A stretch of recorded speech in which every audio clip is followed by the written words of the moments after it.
Buenas a todos y sean bienvenidos a un nuevo capítulo en esto que me gustó denominar cuestiones penales. Mi nombre es Nicolás y seré su anfitrión el día de hoy. Y ya que me sintonizan, les comento que el objetivo de este y de los capítulos siguientes es charlar sobre las cuestiones que hacen al proceso penal paraguayo, hablar de cómo funciona, qué es lo que se puede hacer, qué es lo que no se puede hacer, cuáles son las lagunas, vacíos, etcétera, etcétera, etcétera.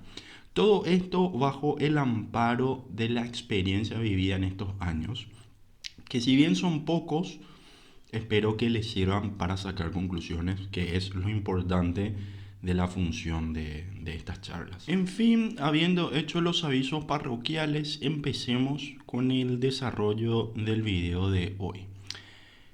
Es difícil encontrar un nombre así marketinero a la charla de hoy. Entonces le puse el nombre más pedorro que se me ocurrió. Y lo que se me ocurrió fue ponerle cuestiones o las cuestiones de la suspensión condicional del procedimiento, ya que me gustaría hablar de esta figura que entiendo no está bien pulida en cuanto a su incorporación y uso dentro del Código Procesal Penal. Y la cuestión es la siguiente: entiendo yo que no está bien pulida su incorporación en el proceso penal. ¿Quién puta soy yo para decir eso? Los anteproyectistas del código. Dentro del proceso penal, la suspensión condicional del procedimiento está prevista como una de las salidas alternativas al proceso. La misma se encuentra legislada en el artículo 21 del Código Procesal Penal, en concordancia con el artículo 22 y 308 todos del Código Procesal Penal, junto con el artículo 44 del Código Penal. Esta salida procesal, como su nombre bien lo dice, suspende la persecución penal que le fuera seguida a una persona, si se dan obviamente una serie de requisitos, los cuales son la conformidad del imputado en que se le aplique la suspensión condicional del procedimiento, que el imputado admita los hechos que se le atribuye, también que el imputado haya reparado el daño causado, haya llegado a un acuerdo con la víctima o demuestre su voluntad de reparación, y que el hecho obviamente sea, el hecho que se les indica, digo bien, sea uno que tenga una expectativa de pena inferior a 5 años de pena privativa de libertad. Aquí me gustaría abrir un paréntesis con respecto a este tema, ya que dicha situación no siempre se aplica y en la práctica la suspensión condicional del procedimiento, ustedes verán, se suele aplicar también a hechos punibles con una expectativa de pena mayor a 5 años, como es el caso de la violencia familiar, que tiene 6 años de pena máxima en penitenciaría. Pero de ello vamos a dejar para otra charla, esa cuestión por lo menos. Entonces, luego de que el imputado haya cumplido todas y cada una de las reglas de conducta dentro del plazo que le fuera determinado, sin que la suspensión condicional del procedimiento sea revocada, se procederá a la extinción de la acción penal y el imputado, feliz y contento, se convertirá en una persona que ha cumplido con uno de los objetivos del proceso penal, siendo una persona que ha mostrado un comportamiento que le ha permitido reinsertarse a la sociedad, ya que dicho propósito se constituye como uno de los trasfondos ideológicos de nuestro sistema penal. Básicamente lo que ocurre con la suspensión condicional del procedimiento es lo siguiente: el fiscal, quien es el funcionario encargado de la investigación penal y de la promoción de la acción penal pública, le dice al imputado: acordemos esto, admitís los hechos que te imputo, cumplí estas reglas por, qué sé yo, 3 años, por poner el término máximo de la suspensión condicional como ejemplo, pórtate bien, no cometas otro hecho punible, demostrarle a la sociedad que puedes cambiar y que solo cometiste un error y eventualmente se te premiará con la extinción de la acción penal. En fin, creo que hasta aquí se entiende lo que es la suspensión condicional del procedimiento y no hay mucho que discutir en cuanto a su aplicación. Ahora bien, la cuestión pasa a cambiar cuando el imputado no cumple con las reglas de conducta y la suspensión condicional del procedimiento es revocada. Que dicho sea de paso, es revocada cuando el imputado obviamente no cumple con las reglas que se le impuso y o comete un hecho punible dentro del periodo de suspensión a prueba. Y para entender, vamos a hacerlo simple para no complicar. Una vez que se inicia formalmente el proceso penal, es decir, una vez realizada la notificación del acta de imputación, la primera etapa del proceso es la etapa investigativa, que dura 6 meses y es donde el Ministerio Público va a investigar el caso y va a juntar todos los elementos que le sirvan para demostrar o no la responsabilidad de la persona imputada en el hecho que se les indica. Pasado esos 6 meses y en la fecha en la que el juzgado penal de garantías le diga al fiscal que hasta esta fecha tiene para investigar o termina su investigación, el Ministerio Público tiene que presentar algo que se denomina requerimiento conclusivo, que vendría a ser el resultado final de la investigación realizada y que puede ir desde una acusación hasta un sobreseimiento definitivo. Y si la memoria no me falla, creo que son 7 los requerimientos conclusivos que puede presentar el Ministerio Público. Y para confirmar este dicho y no quedarse con mis palabras, vean el artículo 314 al 351 del Código Procesal Penal. Ahora supongamos que el Ministerio Público presenta una acusación, ya que cree y tiene los elementos de convicción necesarios para pasar a la siguiente fase del proceso penal, que es el juicio oral y público. El juzgado penal de garantías tiene por recibida esa acusación y fija una fecha de audiencia preliminar en la que debe de acudir el Ministerio Público, el imputado y su defensa. En la audiencia preliminar, que es como un debate previo al juicio oral y público, la defensa puede hacer uso de las facultades que el Código Procesal Penal le otorga, cuestionando la acusación, señalando sus vicios, deducir incidentes o proponer alguna de las salidas procesales que tiene el código también, ¿verdad? Si en dicho sentido propone una suspensión condicional del procedimiento, que es el ejemplo que estamos estudiando, y esta salida es aceptada por el juez penal de garantías, pasa todo eso que dije al principio de la charla, ¿sí? Lo de los requisitos, el acuerdo, etcétera, etcétera, todo lo que está en el artículo 21, o sea, todo lo que dice el artículo 21 y 308 del Código Procesal Penal, pasa todo eso, va el expediente a ejecución se encarga de controlar si cumple o no las reglas de conducta, etcétera, etcétera. Pero supongamos que la suspensión condicional del procedimiento es revocada por el juzgado penal de ejecución, quien es el encargado del control de esa salida procesal, y es revocada por el motivo que sea. La causa es remitida al juzgado de origen, es decir, vuelve la causa al juzgado penal de garantías y se reinicia la persecución penal desde el punto en el que se había suspendido, es decir, con la causa lista para audiencia preliminar y con una acusación a cuentas. Ergo, el proceso continúa desde el punto en que se dejó en la etapa intermedia. Incluso hasta aquí todavía no se ve reflejado el problema a ser planteado, ya que el caso ejemplificado es una acusación, el requerimiento conclusivo presentado por el Ministerio Público. Dependiendo obviamente del caso, la causa puede ser elevada a juicio oral y público sin mayores miramientos o incluso otorgársele nuevamente la suspensión condicional del procedimiento u otra salida procesal.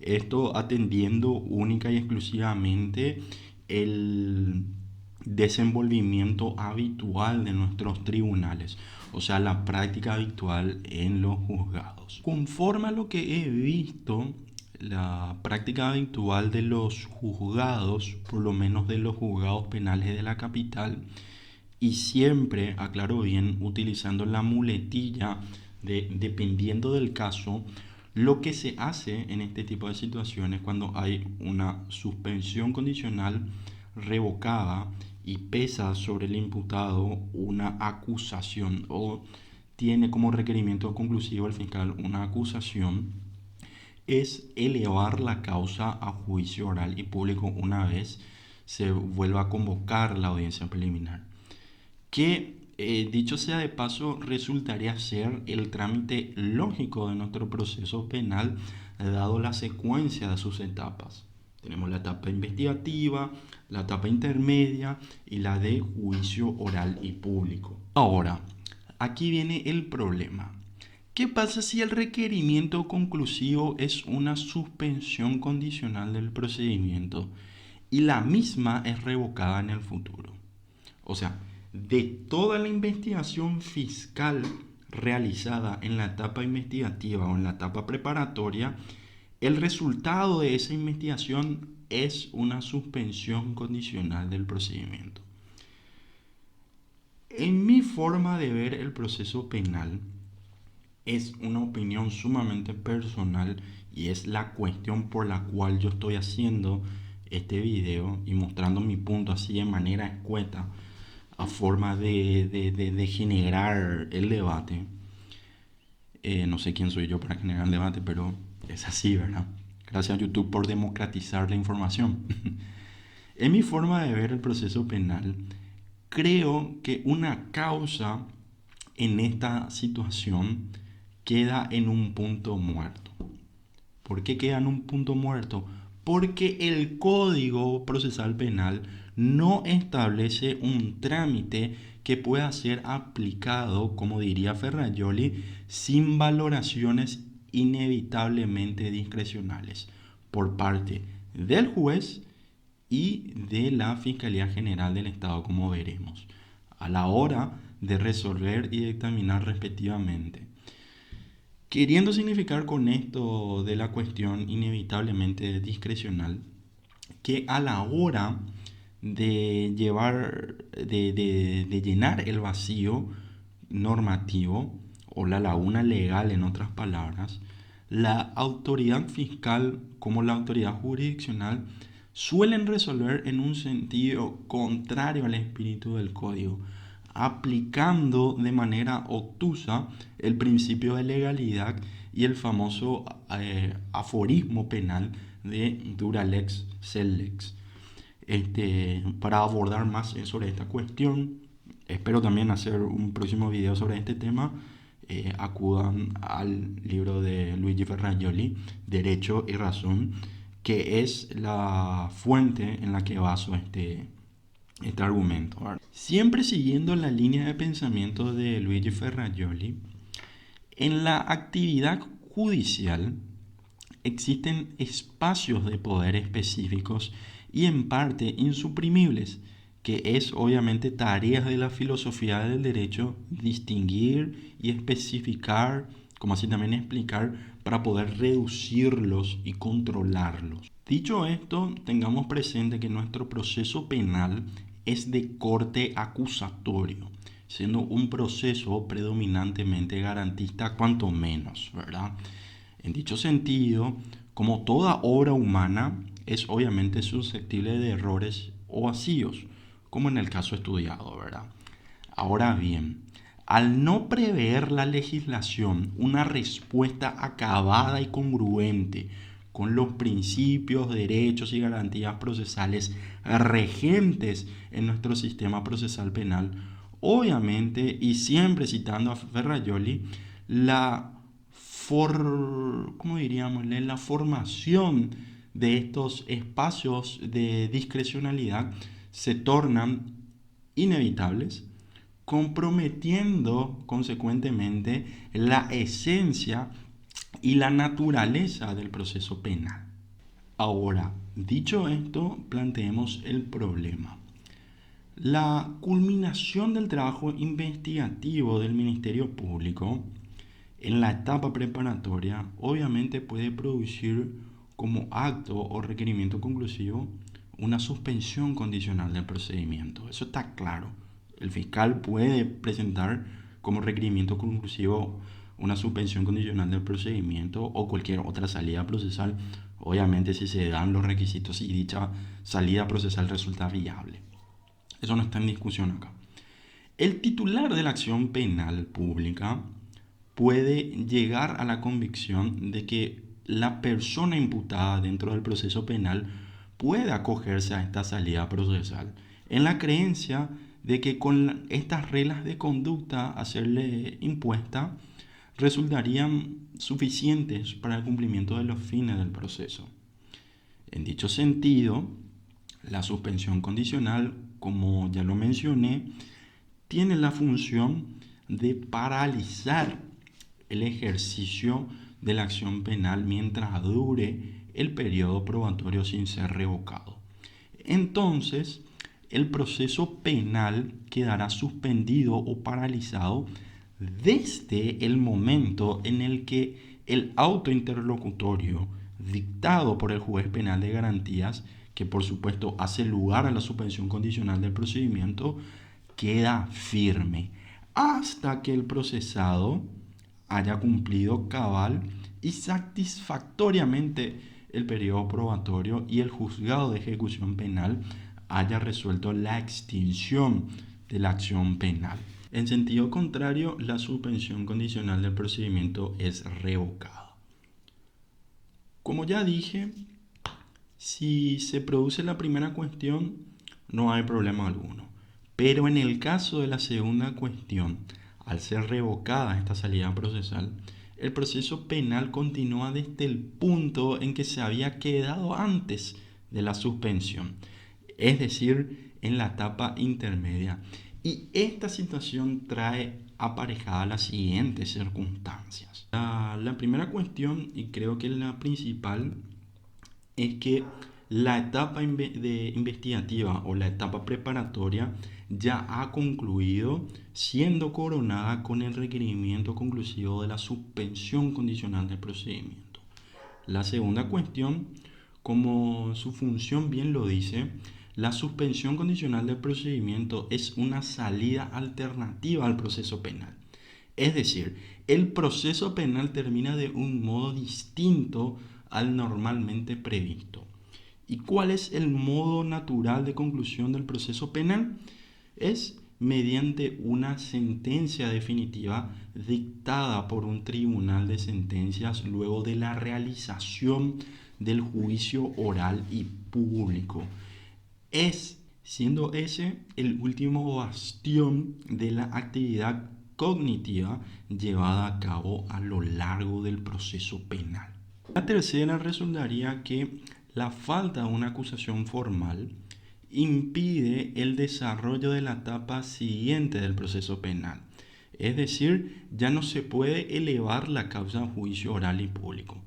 Tampoco, dado los principios como el indubio pro reo o la prohibición de interpretación extensiva, hacen que en estas condiciones, digo bien, se pueda devenir un procedimiento abreviado, por ejemplo, porque significaría agravar la condición procesal del imputado, quien sería condenado en caso de prosperar dicha situación. Tampoco, a mi forma de ver, se podría hacer lugar a un sobreseimiento provisional, por ejemplo, ya que ello significaría aumentar la investigación en torno al imputado, sometiéndole a una circunstancia que rozaría el reabrir una etapa procesal precluida del proceso, en el entendimiento que el sobreseimiento provisional se requiere cuando se llega a un punto de incertidumbre dentro de la investigación fiscal, pero se tiene la esperanza de que dicha incertidumbre pueda ser superada con la incorporación de elementos de convicción concretos, digo bien. Es decir, que el fiscal en el tiempo en que dura la investigación no ha podido colectar todos los elementos necesarios para la formulación de una acusación, resultando los incorporados hasta el momento de la presentación del requerimiento conclusivo insuficientes. Pero, a pesar de ello, se tiene la noción de que con la incorporación de tal o cual elemento de investigación se pueda superar ese estado de incertidumbre sobre la intervención del imputado dentro del hecho punible. Situación que no se da en el ejemplo estudiado, ya que tácitamente la labor fiscal ha concluido con la certeza de que han acaecido los hechos, de hecho que el imputado los ha admitido y ha consentido la aplicación de la suspensión condicional del procedimiento. Por ende, al reanudar un proceso para luego conceder un sobreseimiento provisional resultaría una afrenta al principio del plazo razonable y constituiría, a mi modo de ver, una negligencia fiscal, ya que conforme a lo plasmado en el artículo 324 del Código Procesal Penal, el Ministerio Público tiene el deber de finalizar su investigación con la mayor diligencia posible dentro de los 6 meses de iniciado el procedimiento. Todo esto con el agravante son perentorias, los plazos procesales son perentorios, como así también una vez concluida la etapa preparatoria investigativa, esa misma ya no se puede volver a reanudar, ¿verdad? Ahora bien, habiendo expuesto estos puntos, el juzgado podría dar trámite de oposición y correr vista a la Fiscalía General del Estado a los efectos de que acuse o se ratifique en el requerimiento del fiscal inferior. Y esta situación sería la más lógica, pero volveríamos a lo mismo a mi modo de ver. Con un eventual sobreseimiento provisional de Fiscalía General, tendríamos los mismos inconvenientes mencionados precedentemente. Asimismo, si la Fiscalía General del Estado presenta una acusación que entre paréntesis sería elaborada en el plazo de 10 días, esto constituiría un acto, como nuevamente lo diría Ferrajoli, de derecho penal máximo. ¿Por qué? Porque se estaría basando en una presunción indubio contra rem, ¿sí? Perdón, indubio contra reum. El latín, si el castellano lo oyen mi fuerza, imagínense el latín. Es indubio contra reum. Así como suena se escribe. No sé si se lee, pero se escribe así. Bueno, ¿dónde estamos? Sería una presunción indubio contra reum, dejando entonces el proceso penal a voluntad absoluta de lo que sería el persecutor y del ejecutor, ya que estos, o principalmente el órgano acusador, estaría más preocupado ¿cómo diría?, en establecer las condiciones suficientes y no las necesarias para una condena, que al fin y al cabo vendría a ser el objetivo de una acusación, violándose consecuentemente con esta manera de proceder las disposiciones del artículo 347, ya que la elaboración de un dictamen acusatorio por parte de la Fiscalía General del Estado en estas condiciones, en lugar de constituirse en una actividad de inducción, deducción y disposición, resultaría más bien en una mera actuación sumarial en el proceso penal o dentro del proceso penal, como bien lo explica Ferrajoli al hablar de cognoscitivismo o decisionismo penal. En dicho sentido, para que se acepten las tesis de hecho y de derecho del Ministerio Público y por ende las mismas sean convalidadas por el órgano jurisdiccional, las mismas deben de estar sujetas a la condición de que se observen las reglas y principios establecidos en nuestro proceso y que sean, por supuesto, congruentes y afines con los principios y garantías que hacen al debido proceso y que estén claramente vinculadas con el tema decidendum, situación última que prohíbe, digámosle, salirse tanto al órgano acusador como al juez del hecho exactamente enunciado en la imputación.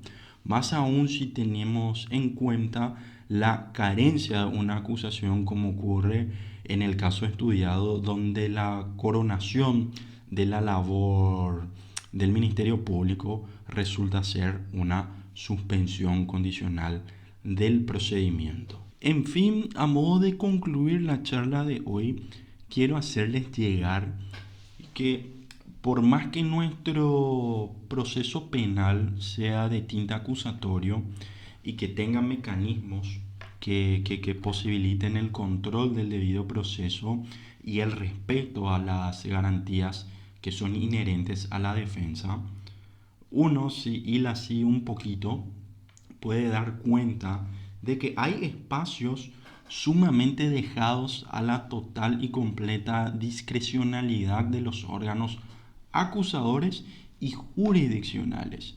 Y un ejemplo claro de ello se da con el tema hoy conversado.